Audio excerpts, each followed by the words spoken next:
that love, in New Covenant we learn that love is law, and what?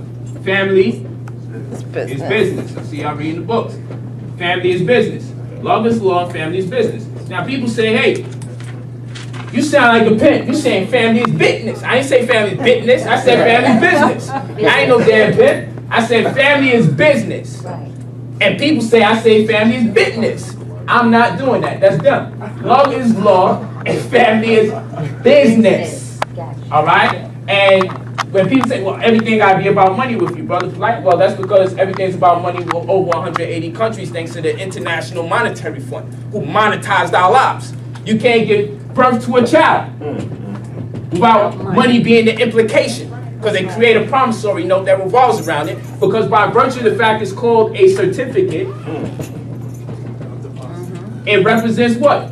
It attests to the credit of ownership and equity as in the case of a stock, or ownership of a bond as in the case of a debt obligation, which has tradable derivatives, which means the contract or the agreement can be sold on the stock market or put on for exchange.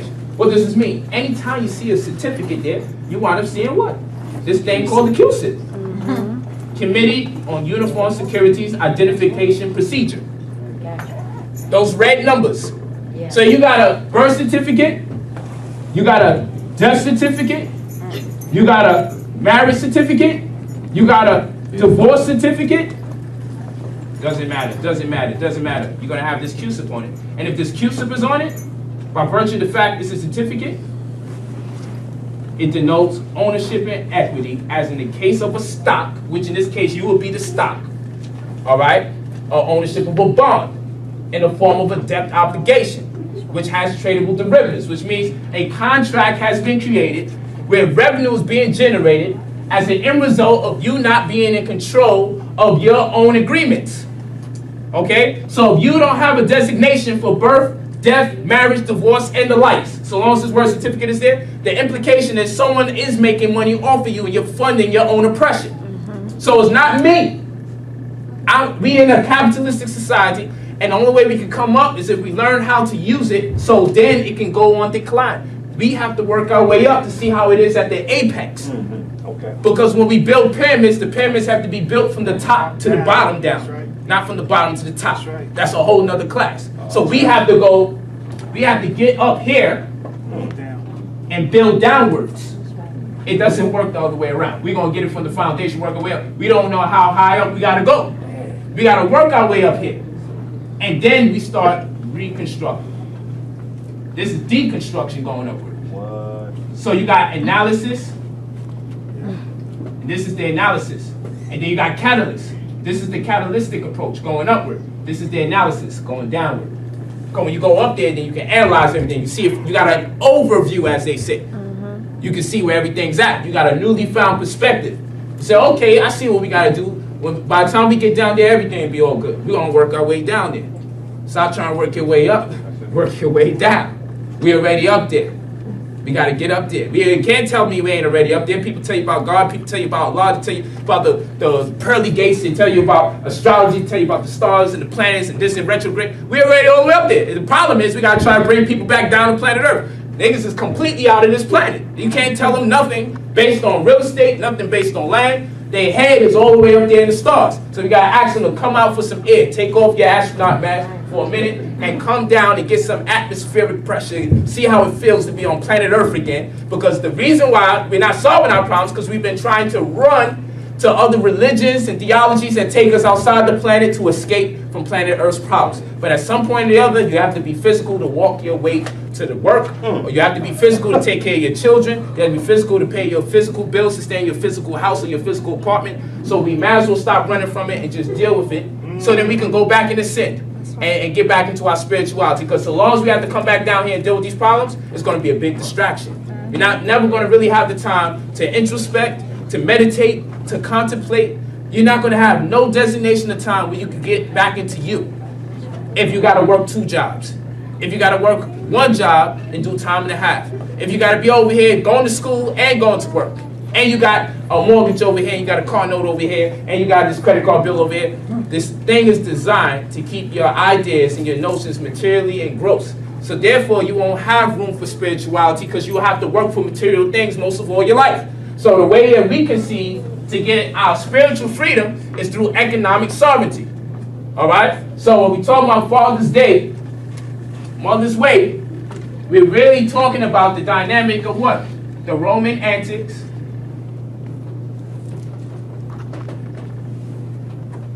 What we call romantic. And when you try to be romantic, you get a Roman tick.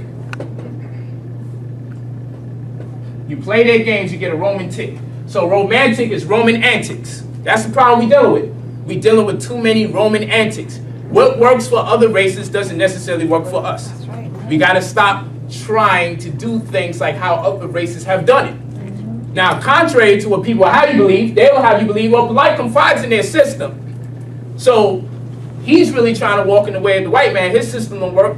Then, you know, why should we listen to this? Because he's just trying to use their system to get you going. No, I said approach your disposition from an Afrocentric state of mind and precept. However, understand that you have to start from somewhere. You have to start, we ain't start from scratch. There's already structure here. We don't always have to reinvent the wheel. The will has been created from the archetype that our ancestors left here. Everything about this system isn't evil because another race is the one that has taken priority over it. We got to keep in mind that other races have learned from us when we were sane and adopted our ways and traditions and created different conditions. Okay, they made modifications, but the whole system in itself isn't bad because the system in itself came from our ancestry anyway. We just have to be able to sift through the good and the bad. We have to have the ability to discern what works for the people and what doesn't work for the people, and in sensible and due fashion, make those adjustments when we can. All right? So, as I was saying before, birth, death, marriage, divorce, these are all certificates that money is being made from. There's contracts. These are all representative of contracts. And these contracts have been made without giving you full disclosure. Yet at the same time, you have been given disclosure because no one's hiding the fact what a QSIP is. So when you see those red numbers or those red letters on that paper certificate, they're literally telling you, we're making money. Yeah, we invested in your divorce. We invested in the judges that's going to make money and the lawyers that's going to make money. And your real estate is attached to your marriage agreement. So if you ain't paying your property taxes, we are not going to allow you to divorce. All of that is tied in. Now, you may get married and you have no idea about that stipulation. But then all of a sudden, when you're trying to divorce, you can't get rid of that brother, you can't get rid of that sister because you ain't pay your property tax. You say, what the hell property tax got to do with my relationship? It's part of your marriage contract. I ain't see that part of the contract. We had vows. Sickness, death do you part, and all this other. That's what you thought went on. But you had no idea there was another contract made. And you wasn't given full disclosure. And real estate companies and everybody and the likes and judges and lawyers all benefit from your marriage, your divorce, your death, and your birth. Because America's in debt. So they have to pledge the labor of the people and use it as collateral. All right? There's no gold, there's no silver. The only thing that they have that is any of worth or any true monetary value is your energy that you exert.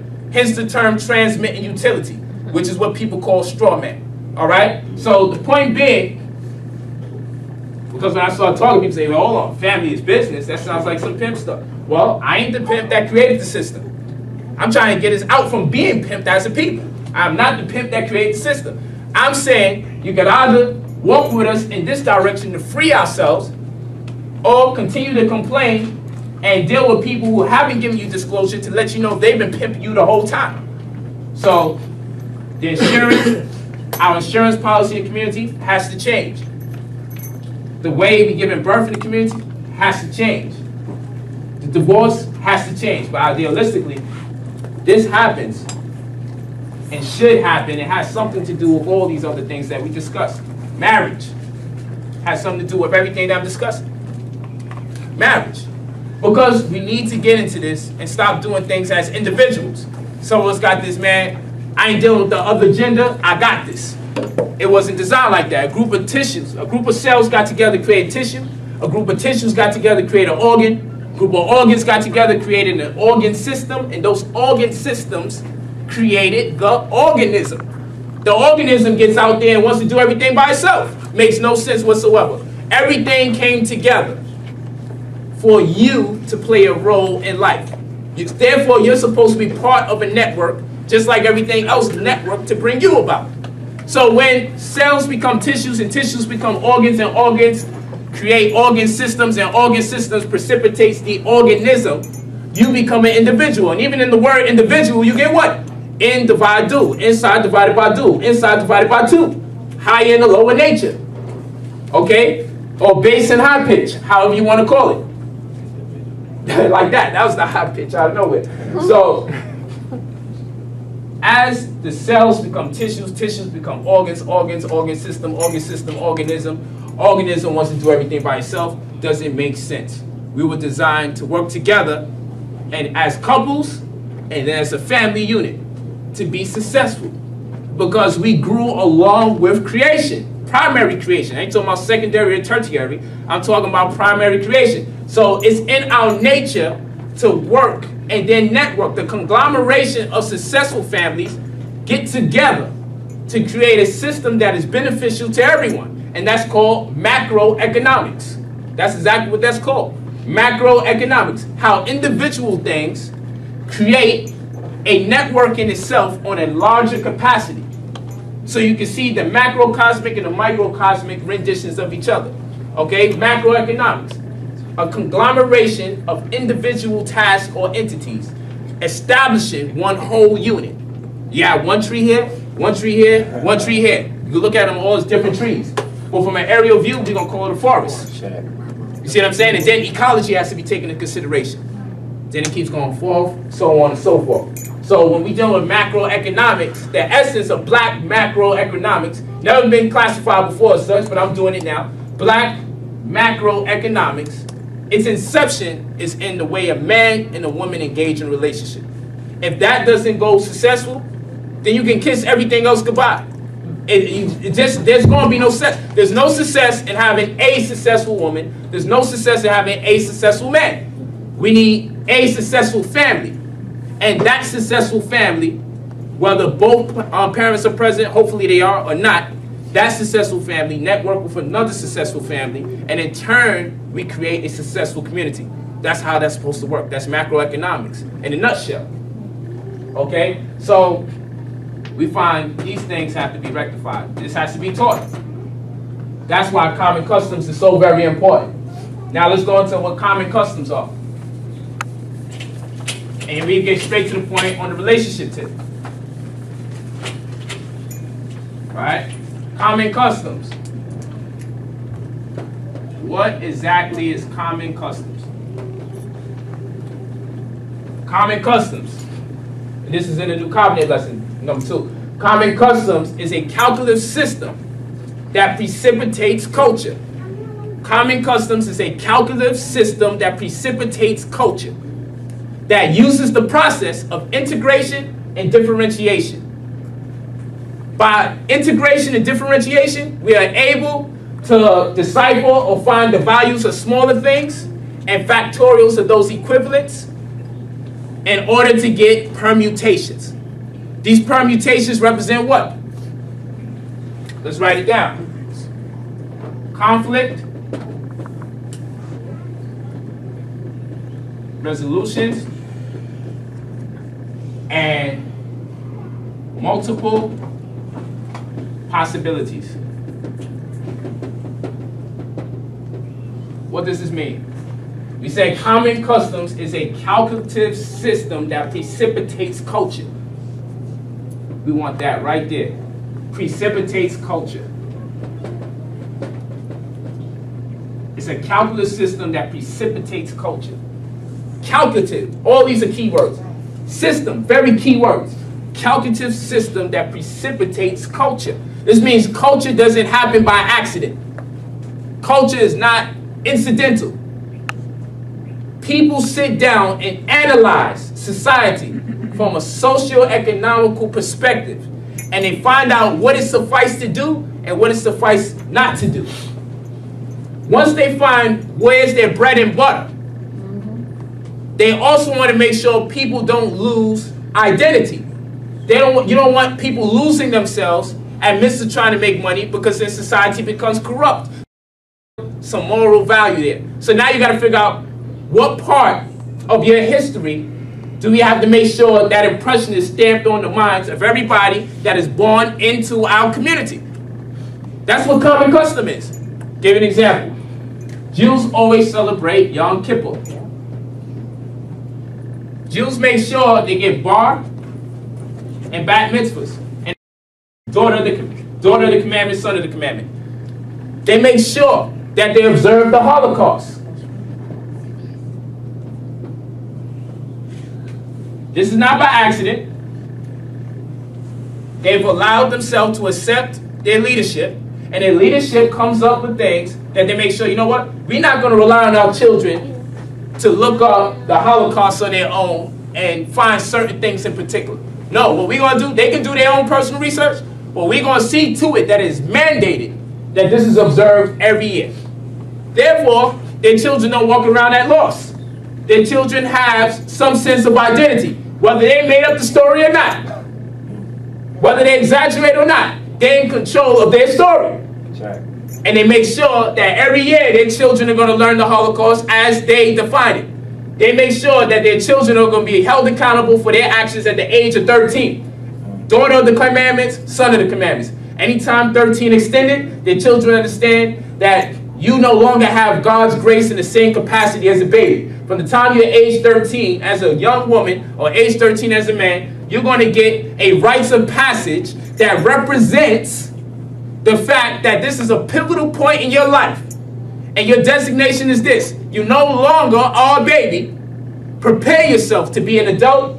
Prepare yourself to be held responsible for that which you do. So they have a bar mitzvah, they have a bat mitzvah, a whole ceremony and ritual, so you can create a correspondence between the significance of it and your age and responsibility. Okay? That's what common customs do. And so long as they keep practicing this, the whole community has been brought up the same way. So the whole community knows their history as it was defined by their community. Their whole community knows their responsibility as it was defined by their community. They have their religious observance. This is something that's called common custom. So that way, it's calculative. So now you don't have to worry about, damn, some Jews know this and some Jews don't know that. Nope, the Jewish community has got together, created a calculative system that precipitated their culture, which defined the value of smaller things and factorials of those equivalents by way of integration and differentiation. Meaning what? Some things they decide to put together and some things they decide to take out. And at the end result, they came up with a bunch of solutions, but they had to find out what every solution isn't the best solution. You have to get solutions that in turn lead to multiple possibilities. You have to decipher which ones give you the least adverse effects. So people will always have answers to problems. But all the answers will not give you the least adverse effects. Amongst all the answers, we will have to find which one gives us the least adverse effects. That's what culture does.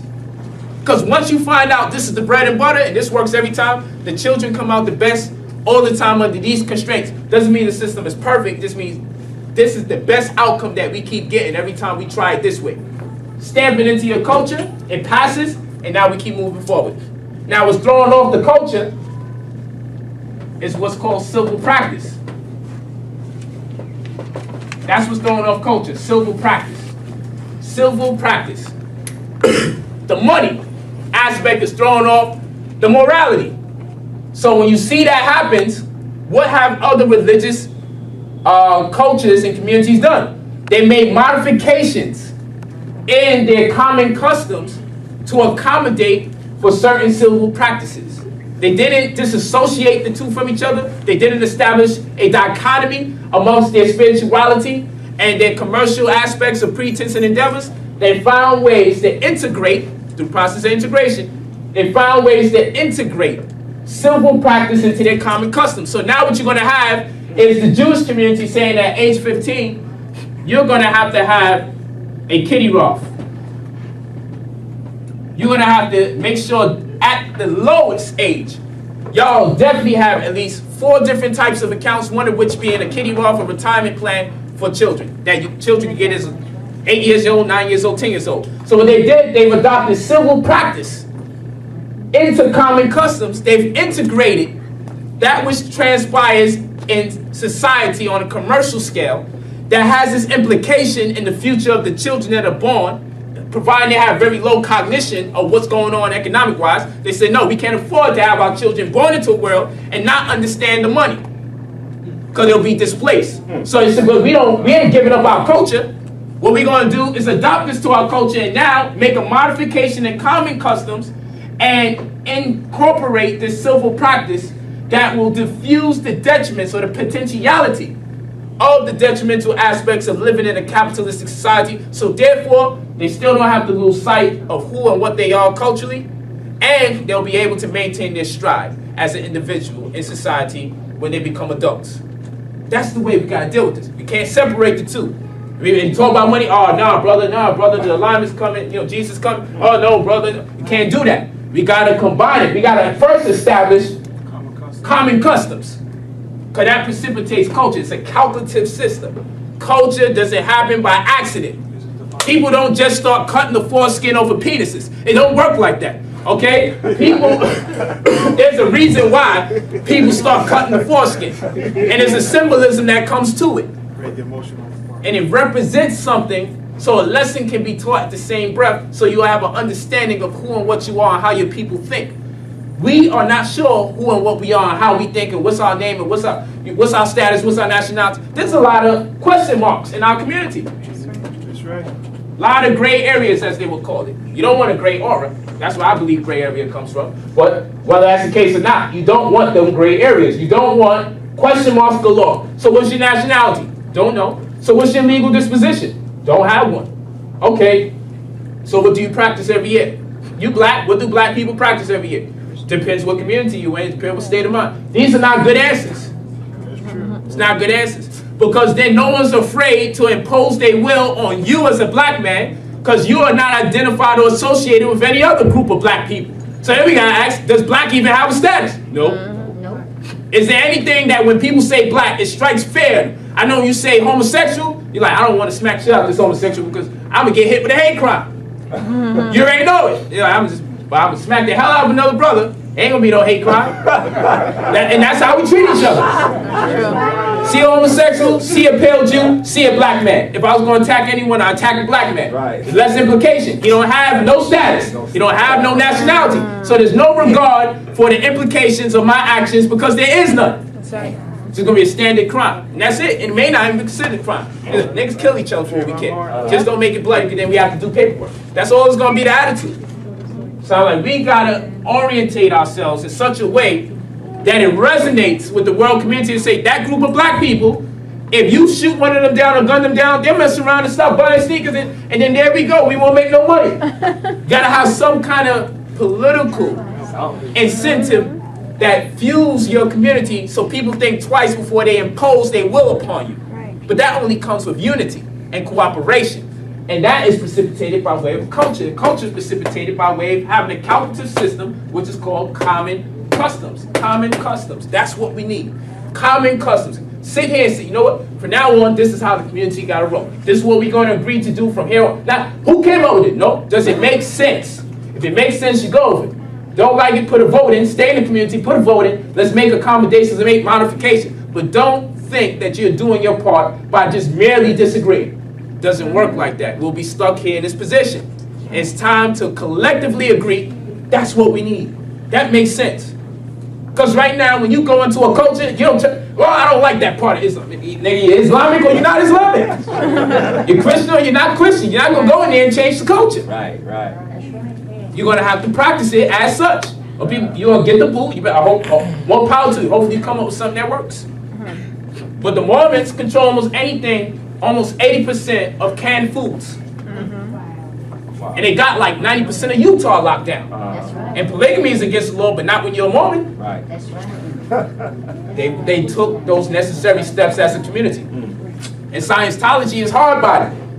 And you ain't gonna mess with a Scientologist. No. You ain't gonna mess with a homosexual. No. You ain't gonna mess with a Hasidic Jew. You're not gonna bother those different groups of people because they've organized in due fashion. And we try to tell people, let's organize and do fashion, they think you're petitioning to white people. Because white people is their whole world. Because we still in the slave mentality, even though we call ourselves conscious. Because you know why?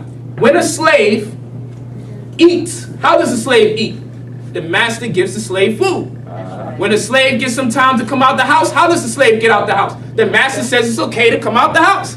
So guess what? One day these slaves in the conscious community see me walking free, counting my money. They say, oh, master must have gave him some money. And master must have told him he could come out that house. They don't understand how free blacks can become free. They don't think it takes mental fortitude. They think you have to brown nose. Because that's what a slave has to do to get his mail. So we don't take our family away from the slave mentality.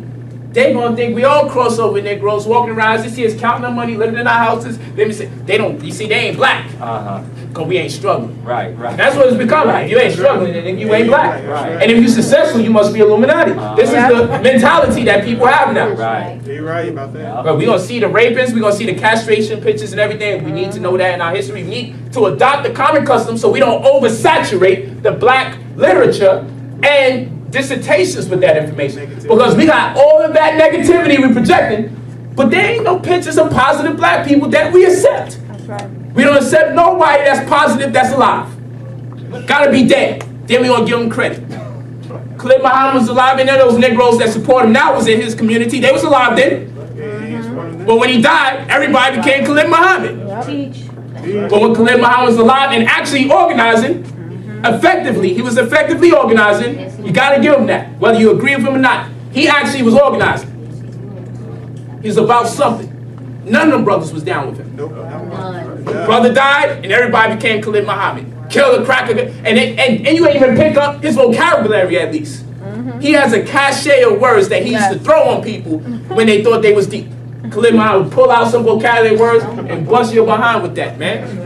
And when they went that debate, he was like that. I thought he was just over emotional. He knew how to articulate himself. I'm like, how do you just take the cuss words from Khalid Muhammad? How did that happen? you wear a hoodie, your pants is off your behind, you're cursing up a storm. I'm like, you didn't even go at least get a tan to come close to Khalid's complexion. Like, what's going on here? Where we just picking up the worst parts of our leadership when our leaders gave us so much good. There's a lot of good we could have took from the brother and made the doctrine evolve. Right. Well, we just took the cuss words and threats. And I'm like, come on, man, that was an intelligent brother. And he meant well, his spirit was right. But just because someone means right and his spirit is right doesn't mean we have to follow the exact same footsteps. They set the stage so we could walk on the stage. That don't mean we don't have a mind of our own. We're supposed to make modifications because we're in 2012. And what was good 10 years ago may not suffice to do 10 years later. What was good for Drew Ali when people, but UCC, how you use, the prophet said don't use it. I'm like, listen, man, the prophet ain't alive in 2012, God. He would have had to switch his shit up if he was alive right now. It's 2012. 2012. The prophet was not alive in 2012, wasn't alive in 2010, wasn't alive in 2000, wasn't alive in 1990. Stop. Time has changed. He said, times change, people don't. And that's the reason why we have a problem. Times change, people need to. That's my slogan. Times change, people need to. Don't you think if you don't change, time waiting for you. You got to change along with time. That's right. The only way you're going to do that is if you pay attention to what's going on. Current events is what it's called. But black community, the common custom is what? Go back 10,000 years. I'm going to beat him out. I'm going to go back 20,000. Look, pyramids of Egypt. Nah, brother, what you don't know is pyramids been existed in America. And I'll prove to you. We got all that going on, right? See, so what's going to happen? What's the economy look like 10 years from now? Oh, no, these guys don't go forward. They don't remember their white birthday. They don't go forward. They don't know what's coming up next. They only want to beat each other out to what happened 10,000 years ago, what happened 20,000 years ago, what happened 76 trillion years ago. We are out of control. Out of control. Out of control. But we got no control of our present, but we got all this historical information. And I say, come on now. Do you know, according to the Employee Benefit Retirement Institution or Institute, that they've confirmed that over 60% of Americans that make $100,000 a year or less will not have enough money saved to stay alive? 60%, that's more than half. And you know black people make up more than half of that, more than half. Because the average ones of us sitting in here don't make no $100,000 a year, even if you combine the incomes of the mother and the father. And then again, most of our households don't have a mother and a father. So we got to take all those things into consideration. And say, hold on. According to the Employee Benefit Retirement Institute. 60% of Americans will not have enough money when they retire. And if you get technical into the statistics, you're going to find people that are making $100,000 a year are lucky if they have $70,000 saved for the rest of their life when they retire. So people say, if I make $100,000 a year, you know, I'm going to put $20,000 aside, $30,000 aside. Yeah, you would like to believe that. It don't work like that. Especially after all the taxes. Don't work like that. And especially after all the mistakes you're making. Would you like to sign up for a new credit card? Would you like a new phone? It ain't gonna hurt nothing. It ain't gonna hurt your credit score. Yes, it does hurt. So every time that you don't get approved, it hurts. Every time someone does a credit check on you and you're not approved, credit score will go down. They'll tell you that. Oh, it's not gonna hurt. Just try it. You know, just take 3 minutes. It ain't gonna hurt you. Yes, it does hurt. That person's a product of the devil, but they may not know it. They may think they're telling you the truth, but I'm telling you that it does. That's why Pennies for Millionaires is there, so you can learn how to navigate in this society, because that's a form of electronic racism. Electronic racism, where they have redlining stratagems where they can't ask you what race you are, but they can definitely find out what zip code you are in. And then they know that the zip code is populated with mostly blacks. They have a red line go through that area so they know don't approve you. Redlining. That's what it is. So in Pennies Off Millionaires, we give you adjustments and strategies. Say, look, you don't want to get caught up in that, because whether you like credit or not, 96% of the world's money is electric right now. That's right. 4%. So don't be part of the 4% of doctrine. Don't be over here trying to stack paper like, look at me now, I'm getting paper. Listen to all that Negro music and you're going to be messed up. Your children already messed up because they got it deeply ingrained in their mind because they keep reciting the lyrics and getting paper, and then they show you a car that they didn't use paper to get, and they show you a house that they didn't use paper to get. They show you jewelry that they didn't use paper to get. But they associate the paper to the images, so your children, I got to get this paper. I'm like, Negroes are still robbing people for paper money? It's 2012. Everything's electricity. You should have stepped your robbery up and be hacking into computers. You still over here. You a caveman. The average nigga you run up on got PayPal cards and everything. Like, where you at? You can't cut a piece of that and you swipe it, it becomes something. It ain't gonna work. It ain't gonna work. You want to use a train? There's a special card for it. You want to buy groceries? People are ordering groceries online. You want to buy gas? You can buy it off your phone now. It's like, upgrade yourself, bro. It's no longer 1990s when you're stealing people's jackets and sneakers and trying to look fly. Things have changed.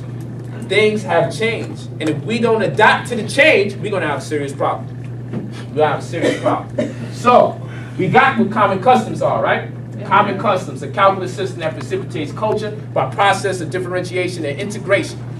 And by process of differentiation and integration, we find the value of smaller things and factorials of those equivalents, thus giving us permutations. And these permutations represent conflict, resolutions, and multiple possible outcomes.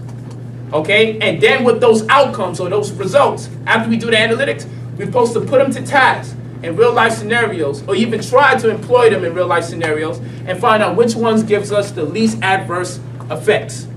But we don't really have to employ them physically in all matters in nature because we use sentential calculus. Okay, sentential calculus gives you the ability to confirm if you're dealing with a contradiction. If you use the word is and or in the same sentence or the same communication or part of two premises, when we know we deal with the law of contradiction. Sentential calculus teaches you the mathematics of language. This is actual fact. In school, you was taught, you was privy to a little bit of the information. It was called the truth table. Right, logic. Yeah, dealt with logic. It's called the truth table. But as you go into the higher echelon of that information, it's called sentential calculus. Okay? So it's the mathematical logic.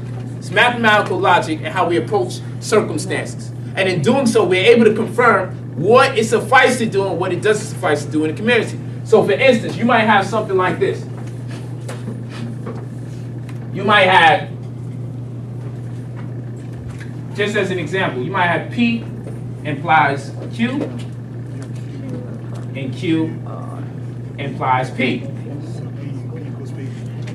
So you might ask, if P implies R, the question might be, is it safe to say if P implies R, does R imply what? Q. This is the law of implication.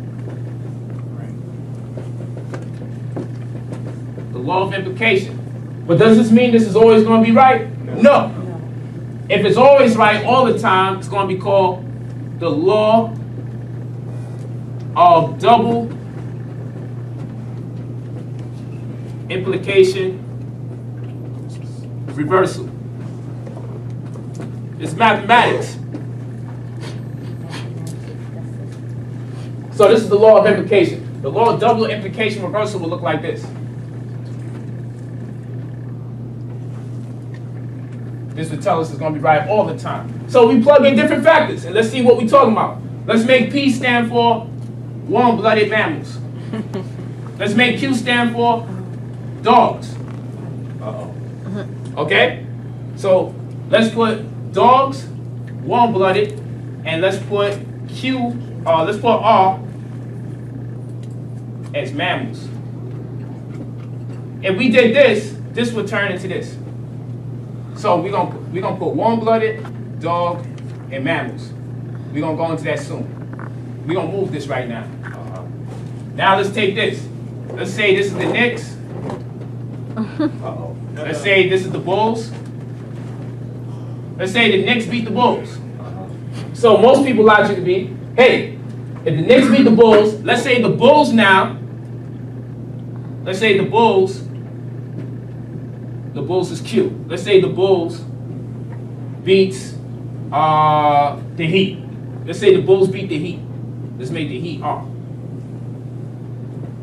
So the Knicks beat the Bulls. The Bulls wind up beating the Heat.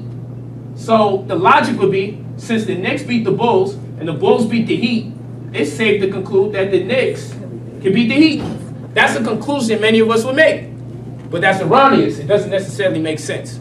Chemistry is involved. There's a lot of factors we have to take into consideration. Someone might get hurt. Someone might not be playing, even if everybody's playing. There's different team chemistry. The matchups are going to be different. So this doesn't mean it's right, but sometimes people make that inference. Knicks beat the Bulls, and the Bulls beat the Heat. So if the Knicks beat the Bulls and the Bulls beat the Heat, it's safe to say that the Knicks beat the Heat. No, that's not true all the time. So that's just the law of implication. It's implied, but it doesn't necessarily mean that it's true. All right? But here's the law of double implication reversal, where it's implied and it's always going to be true, no matter how you factor it in. All dogs are mammals. All mammals are warm-blooded. Therefore, all dogs are warm-blooded. It's never going to change. If you're dealing with a dog, you're dealing with something that's warm-blooded. If you're dealing with something that's warm-blooded, you're dealing with something that's a mammal. So if all dogs are mammals and all mammals are warm-blooded, then all dogs are warm-blooded. So P implies Q, and Q implies P, and P implies R, then R is always going to imply Q. That's the law of double implication reversal. So we have ways of confirming if something is accurate or not accurate through mathematical analysis. It's true. So you don't always have to put things to a test. You can use mathematics and get your results. And this is how you use a system to confirm what it suffices to employ in your culture and what doesn't suffice.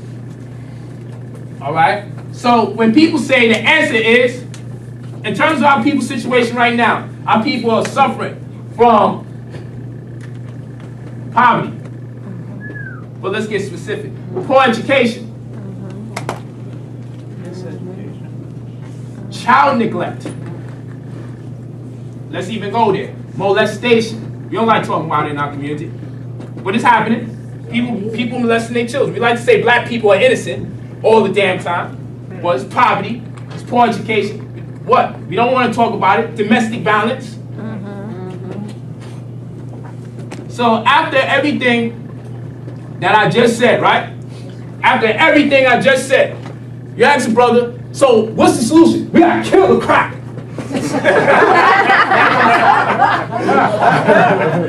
Of course, it seems very stupid after all that information over their head. So you say, after I drop all this information, you mean to tell me your solution, kill him, molest it? He's still gonna molest his child if that's going on. That's right. That's right. He's still gonna beat his wife if that's going on. That's right. We need to solve those problems. We got to solve those problems. Whoever said that. That's something that's going on in our community. It's going on in our community. It won't stop until we talk to our community. That has nothing to do with someone's force on the outside. Not as much as we would like to believe. I'll give them a small percentage. But when a brother or sister does the wrong thing, that's because they chose to. We got to come to that reality. You choose to turn on your people. That's the decision you chose to make. Don't tell me white man manipulated your mind. You're supposed to be inferior. You're supposed to be superior. Inferior people can't manipulate the minds of superior people. So we got to pick. We got to make a decision. Just call it an even playing field, or stop saying we're superior and they're inferior, because then superior people can't keep being fooled by inferior people just when it makes sense. Okay? Because that's logic again. Then I start pulling out those arrows and all these marketing people. Come on, polite, stop that intelligent shit. Just kill the crack. Nope. I got enough sense to know what you're saying don't make sense. And that's the problem with being in a world where you're self-educated or you're going somewhere to get good education. Education that qualifies. Is difficult dealing with people lower frequency, trying to be patient with them because they're part of something that looks like the same community, but really this information is out here just to sift through the people who can get it and the people who can't. And you just move forward, because you can't be over here wrestling with people, because I've learned you don't go nowhere wrestling with these Negroes. They choose to stay where they're at. But you still got those of us that's somewhere in the group. There's always 2-3 people that want to be ignorant, but there's someone in that group of 3 that's just really following the other 2. That happens a lot of times. You try to talk to someone, you're doing the knowledge, and somebody's friend be like, come on, let's go get something to eat. And that person's listening, but they don't got the strength to tell their friend, hold on, I think this is interesting. They follow their friend. So you got to make it good as soon as you can.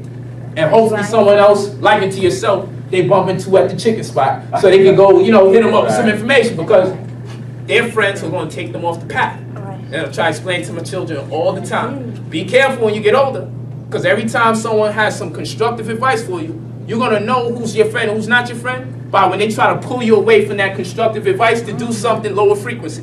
Check. And again, I mean what I say, because I never thought I'd be talking like this. This was that annoying talk that I used to hear. My grandmother wasn't perfect, but we heard that annoying talk sometimes. Hey, your friends, man, watch out for your friends.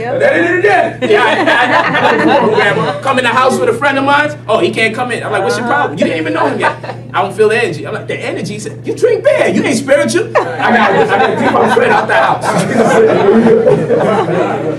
So, but come find out, I chose to still be friends with those people, and guess what happened? They did me dirty. And grandma knew it from the time they came in the house. She just seen it on their face. She didn't know where she was at with her spirituality. She thought that was regular. I was spooked out. Like, yo, grandma was off the chain. She passed. I wish I would have took more information from her. She was cooking with glass pots. Then I found out the glass pots protected or maintain the integrity of the alkalinity of the food that you're cooking. Now you look at the pots we dealing with, you don't even see nobody using glass pots. But if you look at the elders, they was cooking with glass pots. You see what I'm saying? So there's a lot of weird stuff that was going on. They had wooden shoes, and that absorbed the rays from the sun at the center of the earth. Now we got these rubber shoes. That's what we call it, soles, right? But soul as a sun, S-O-L. We got the sole of the feet, but now that diffuses all the radiation that is positive that will come through from the center sun, that 600-mile long sun that's in the center of the earth. You see what I'm saying? So there's little things that they did, whether they knew what they was doing or not, it was common custom and it was put on in them in life. So no matter whether you knew what you was doing for or not, you were still reaping the benefits because it was part of culture. That's right. And so long as you maintain the culture, the information will resurface, but at least you still be the benefactor of it. That's what common custom does for you. Whether you know what you're doing or not, their culture's there to protect you. That's the power of culture. You may not even know why you're doing what you're doing no more, because after some generations, people falling off. But so long as you're still doing it, you're going to resurrect. Because someone's going to find out why we did it. And it's going to be like, whoa, damn, that's deep, man. That's deep. Let's go back. But right now, you wear some wooden shoes to school, children going to make fun of your children. Hey, you broke. Look, you got wood under your shoes. Look at you. There ain't no Nikes. There ain't no LeBron James. You got wood on your shoes. Look at that. You got mushrooms growing for your feet. You know what I'm saying? So it ain't going to fly.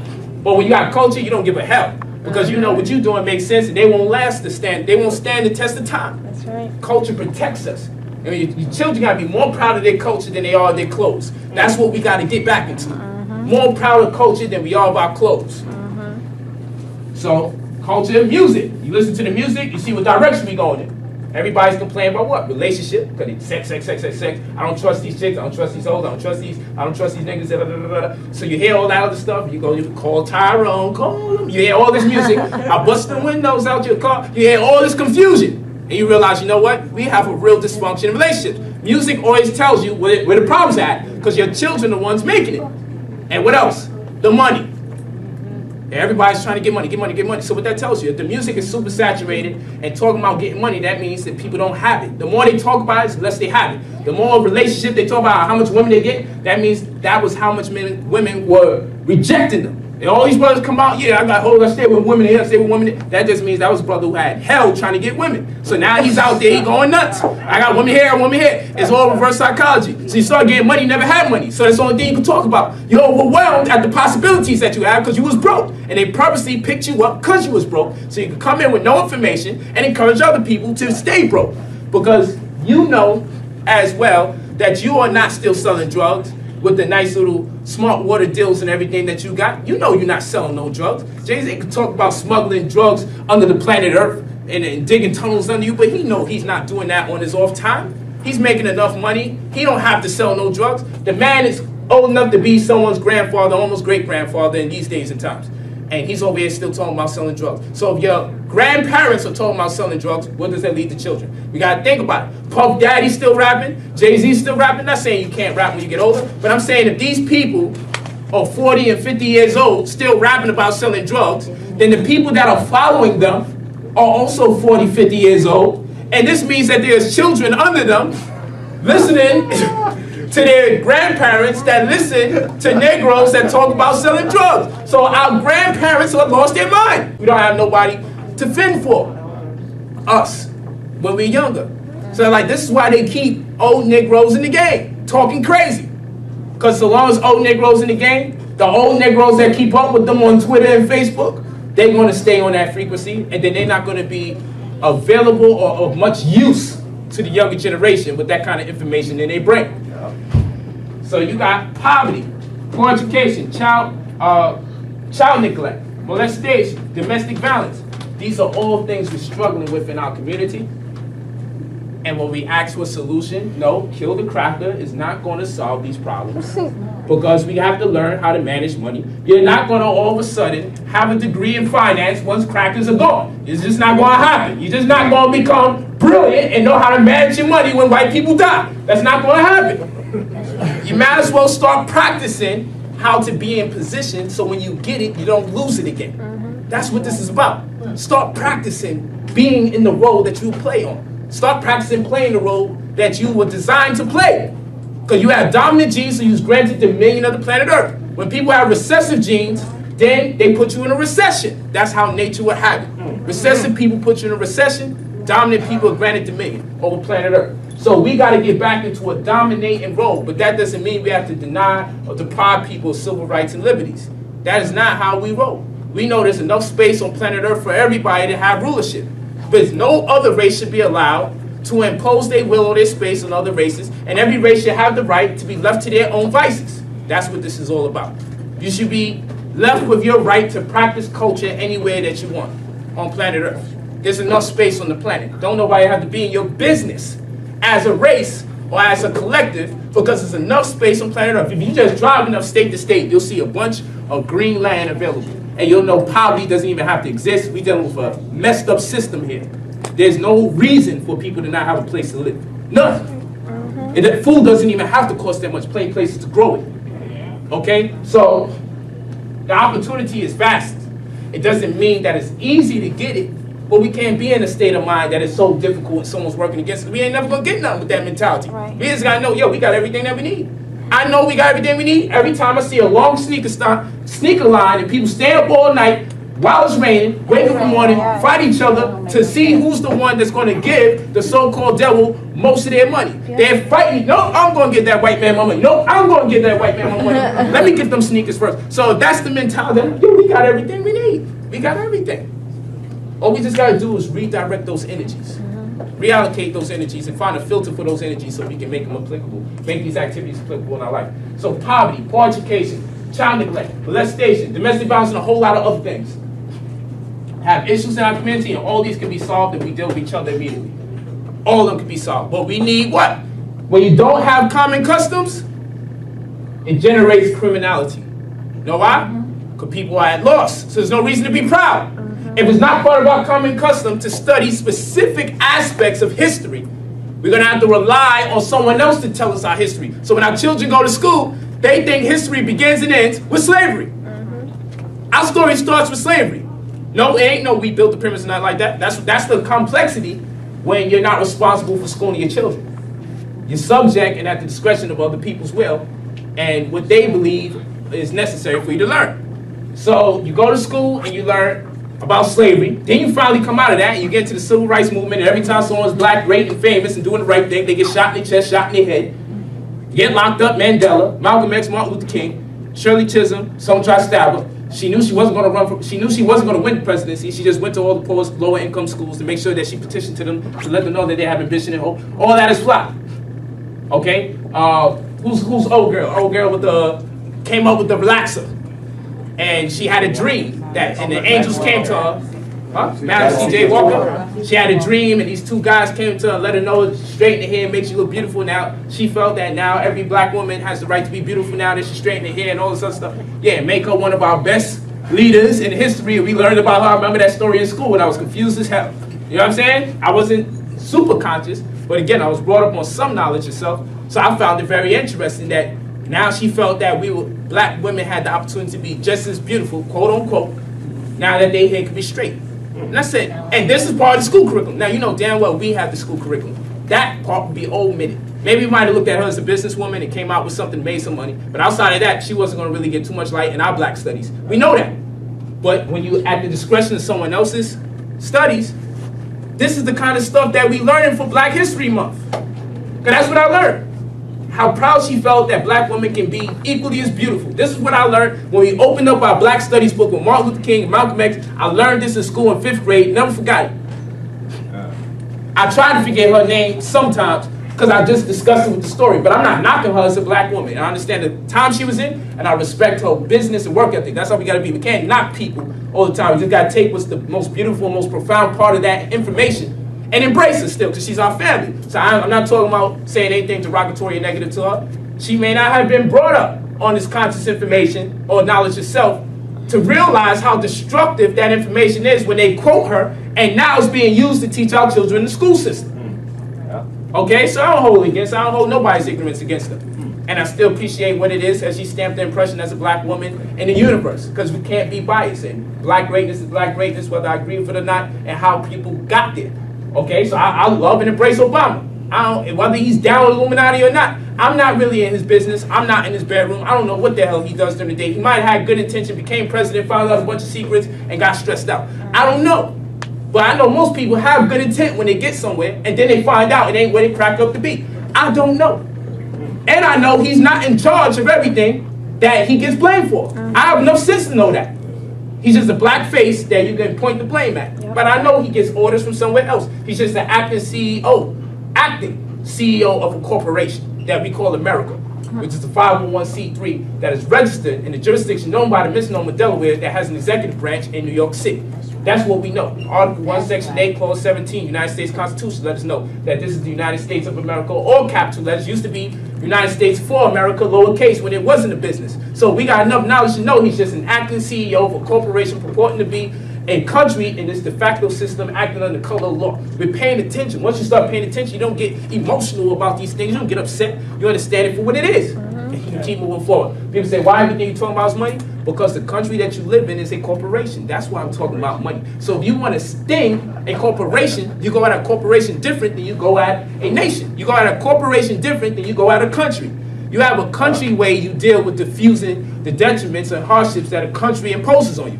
You have a corporate resolution for how you deal with a corporation that is imposing their will on you. So we're dealing with a corporation. So people say, how your paperwork going to work?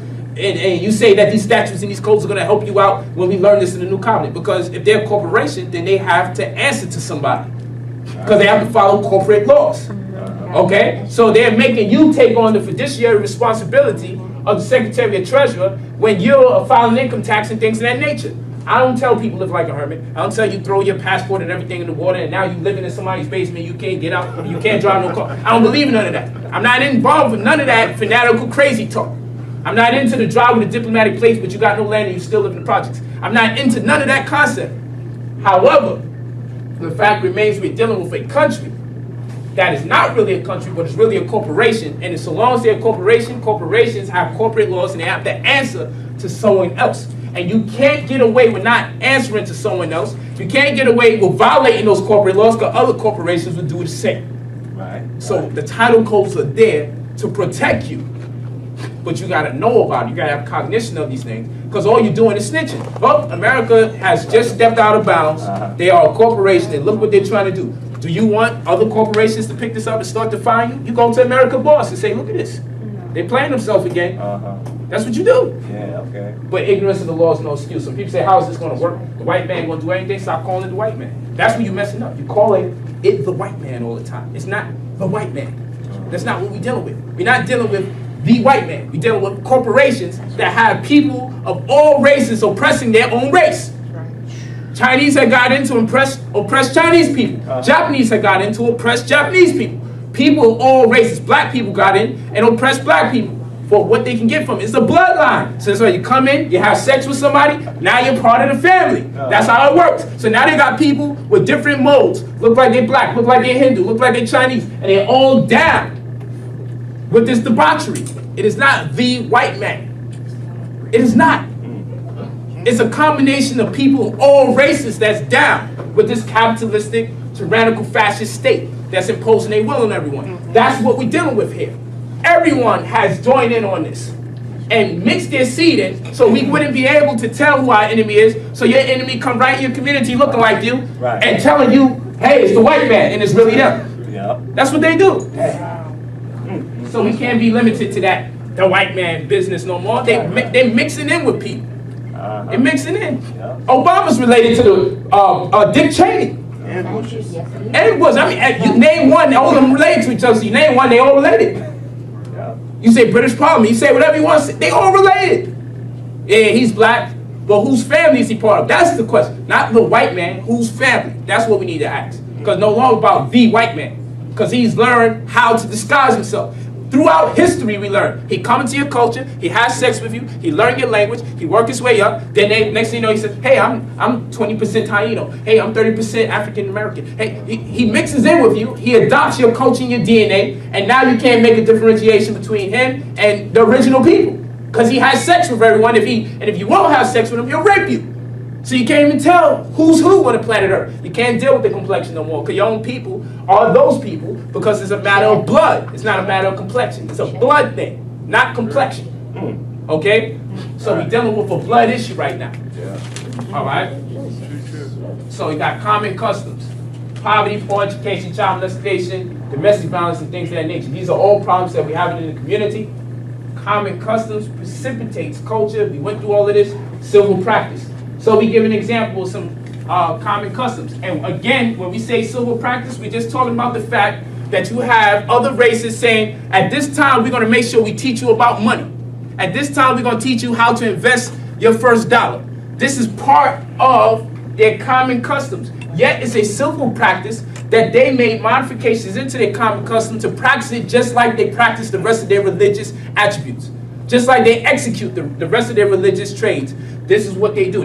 This is part of our culture now. Ain't exactly part of our religion, but we're going to integrate it with it in such a way that it's going to be in conformity with our holidays and the way that our traditions work as far as raising our children. So we're going to do the bar mitzvah, we're going to do the bat mitzvah, but we're also going to show you how to save, invest, and manage your money. But this has to become part of culture because now we live in a society where we no longer trade in oxen. Anytime money changes, oppression changes. That's how it works. People can run from it all they want. But prisons have always been built to make profit off of the people.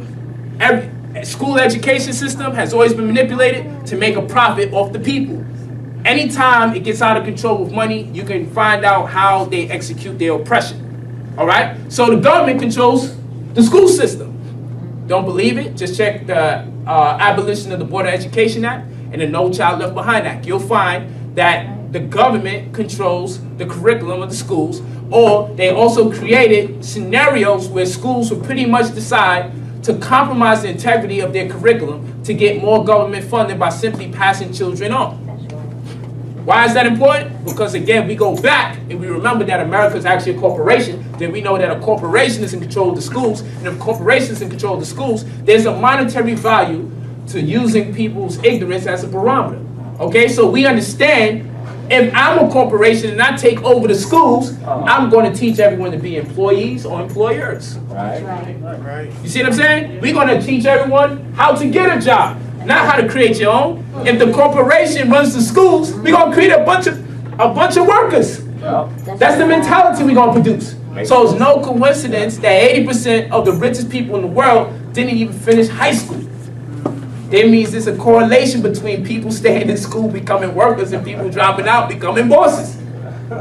Because they're not part of the construct. Doesn't mean that you should drop out of school. It just means be careful when you go in and get exactly what you're looking for and don't be manipulated. Get certification so you can use as a resource in your community and also to take care of your children if need be. I ain't against going to school. Just saying be careful when you go in because the corporation runs the school system. And after years of mind control, manipulation, and studying for the test and remembering things, you won't remember how to be free if you're not careful. That's true. So you gotta be real careful. So I'm not gonna tell people to go to school. I'm not into all of that. Go if you can, but go at your own risk. You know, like they have the Surgeon General's warning on the cigarettes.